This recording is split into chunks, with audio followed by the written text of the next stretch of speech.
Okay, Rabotai. Tonight we have a beautiful shiur, L'chvod Sukkot.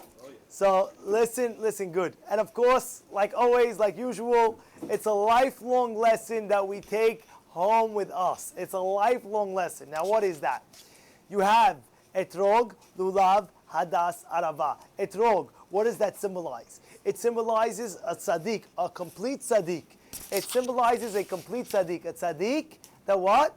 That he has Torah and good deeds.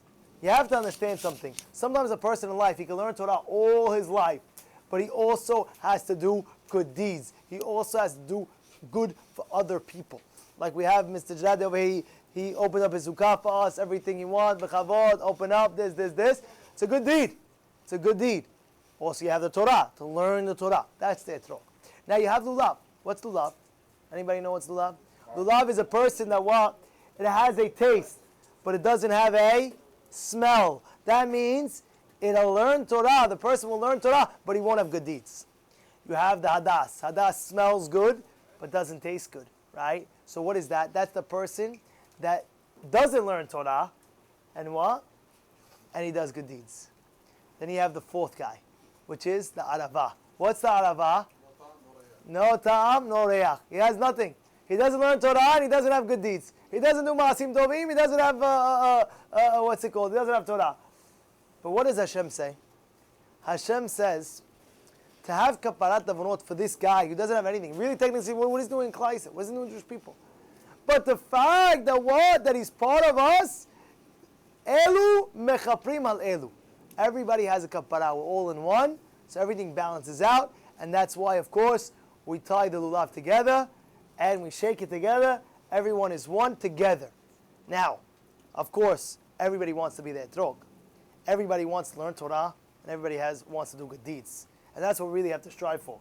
It's not enough a person comes to shiurim all the time, learns Torah all the time. You also have to strive for the next level. And of course, is what? Is doing good deeds as well. Doing ma'asim tovim. You want to be that etrog. Now that was just the, appetizer. Now we're about to have the main course. You ready? Everybody's ready? Lulav is what? It needs eged. You know what eged is? What's eged? Anybody knows what eged is? I know it's the bus company issue. Very good. But what does eged mean? Anybody over here in this room knows what eged means? Eged means to tie. To tie. How do you spell eged? Aleph, Gimel, Dalet. Correct. And let me tell you what the Maharsha says about eged. Maharsha brings down, everybody listen very carefully. Maharsha brings down that there's 4 letters in the Aleph Bet, 4 letters of the Aleph Bet that have a lamed in it. Only 4 letters. Anybody in this room and in the sukkah can tell me what are these 4 letters that have the lamed in the Aleph Bet. 4 letters in the Aleph Bet. No, Aleph Gimel Dalet for sure. Aleph, Gimel Dalet for sure. Gimel, Dalet, and Lamed. Very good. Very good. But you see, because I really gave the answer from before. Eged, Aleph, Gimel, Dalet, Lamed. Now what does that represent? Let me explain what the Maharsha explains. The Maharsha explains that there could be 4 types of people learning Torah. One type of person is what? He learns Torah for what? For Hashem. I learn Torah, I'm born, God tells me to learn Torah, I learn Torah for God's sake. Second, you have L'Shem Shamayim. Second, you have a guy, he doesn't learn for God's sake. What does he learn? He knows there's big Olam Haba, there's Gan Eden, 1 word of Torah is worth all the mitzvot. All the mitzvot, you can't imagine 1 word of Torah. So he gets pumped. That is what? Olam Haba, for reward. Then you have a 4th one. What is the third one? Sorry, the third one. Third one is what? He learns for honor.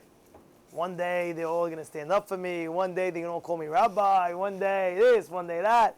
You have another one that's learning for what? For parnasah reasons. For example, let me go be a rebbe. And I'll be able to teach, I'll be able to make money. So he's using the Torah in order to have a parnasah. Everybody hears those four of them? Now in the Aleph Lamed, so we have Aleph, Gimel, Dalet, Lamed. Out of all those, what does Lamed represent? I'll say lamed at the end, but aleph represents aluf. Aleph is aluf. What's aluf? Aluf is like hashuv. Aluf means leader. General. A general. So you want to, that's the first guy, the guy that he wants to learn for kavod. Then you have gimel. What's gimel? Gimel is gemul. Gemul means what? For reward. That you're learning Hashem's Torah in order to get reward. You have Dalit. What's Dalit? Dalit, it comes from learning Dalut. Dalut is what? What's Dalut? Empty.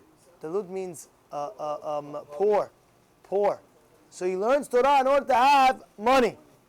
What's the Lamed? The Lamed is the guy who learns L'Shem Shamayim. He learns Torah L'Shem Shamayim. And what's that Lamed? Lamed, how do I know the Lamed out of all the letters is L'Shem Shamayim? Visualize in your mind right now a Lamed in the Torah. How is a Lamed spelled in the Torah? A Lamed, no. The letter Lamed, if you look, it's like a kaf and a vav on top. Clear or no? Visualize a Lamed in the Torah. It's like a kaf and a vav on top. Kaf is gematria how much? 20. Vav gematria is how much? 6. 26. 26 is God's name. Yud ke vav ke. The highest learning that you could do in your life is for God's sake. Clear? Clear? Everybody's clear. So that is Hashem Shamayim. Comes Sukkot, and a person has to know that what is he doing? Throughout the year, a person might have learned like this, learned like that, learned like many different ways. He might want to learn for honor. Oh, I want the rabbi to see me that I'm coming to shiur. Or he might want to learn just for Olam Haba. Now, don't get me wrong. These things you have to learn. If it's for Olam Haba, if it's for Gan Eden, you have to learn for Gan Eden. How do I know that? What does it say? Le'olam ya'asok adam Torah shelo lishma. Mitorah shelo lishma, what happens?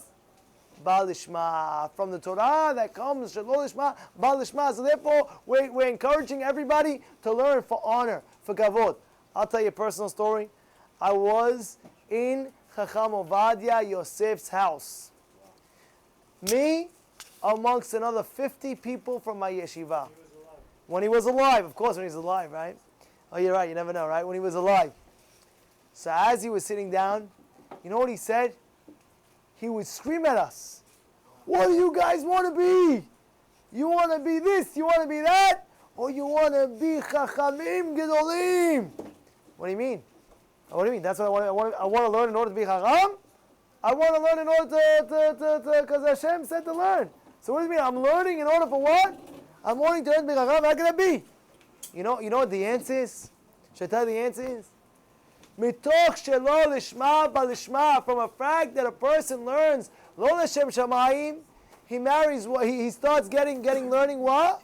In order what? For Hashem's sake. Why is that, Abotai? Why is that? You know why? I say this again and again.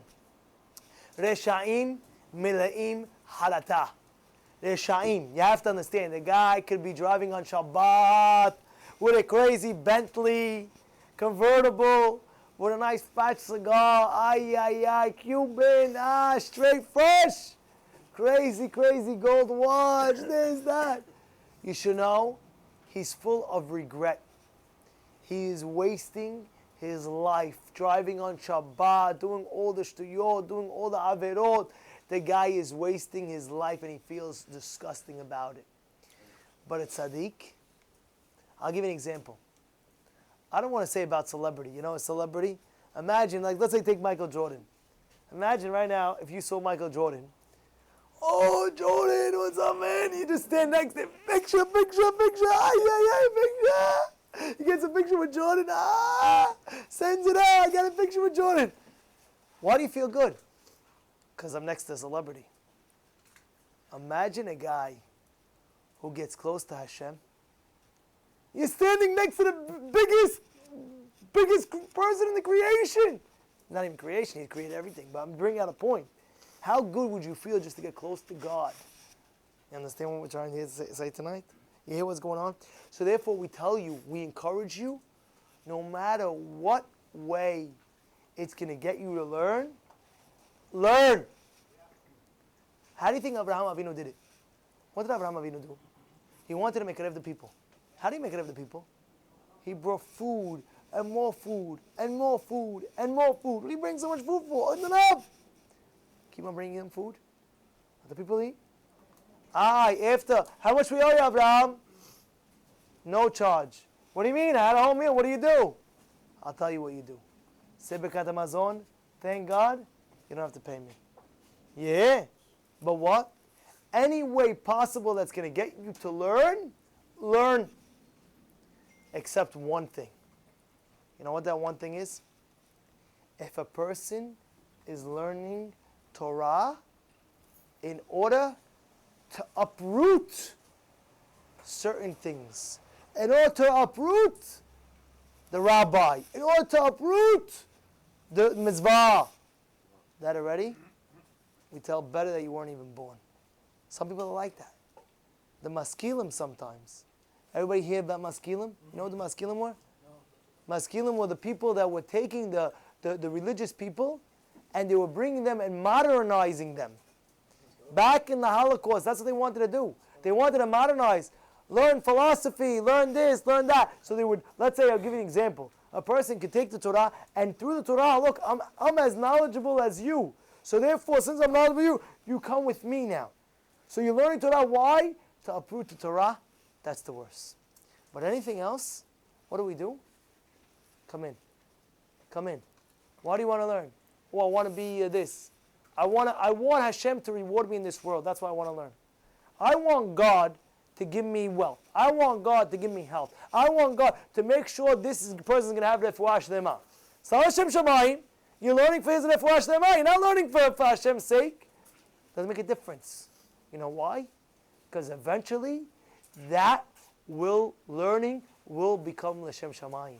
Eventually, look how many people over here in this class. In the first time, should I come? Should I not come? Should I come? Should I not come?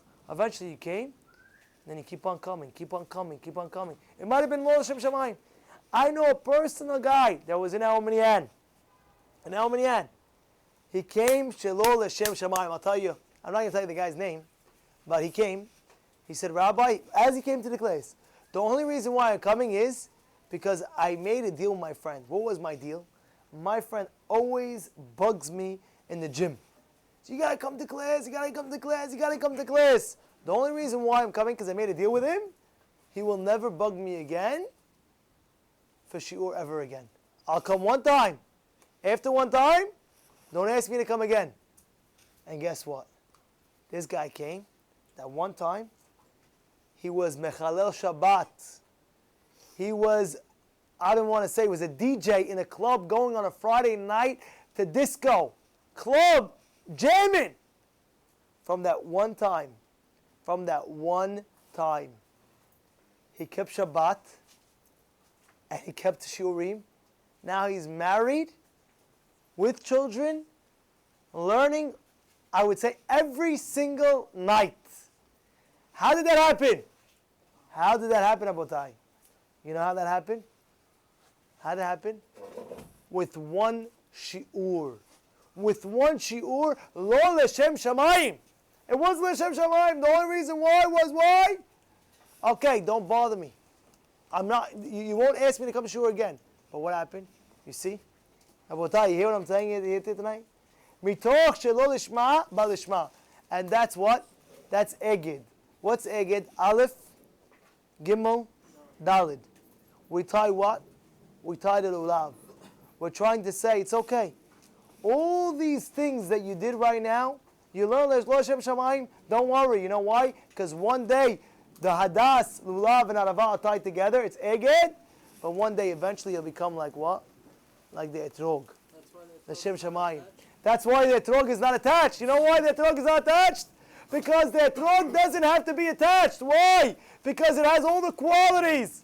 It's L'Shem Shamayim. It doesn't have to be attached. But the lulav, hadas, and arava has to be attached because we're trying to teach you.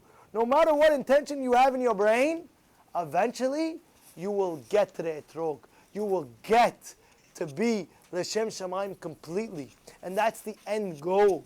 You know, the Havetz Chaim used to say, I don't understand how could a person do any mitzvah l'Shem Shamayim. Why?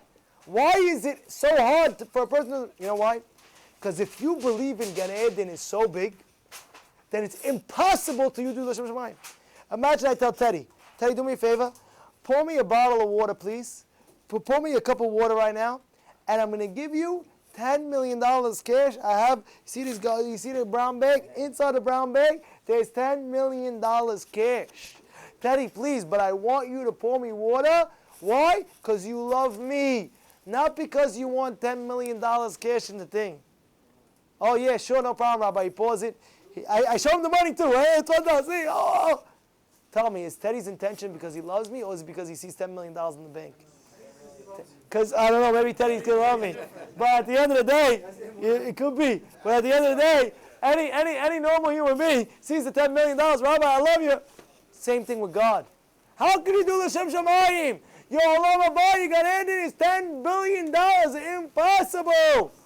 You know what the answer is? Should I tell you the answer is? When you start with Shem Shamayim, eventually you will become the Shem Shamayim.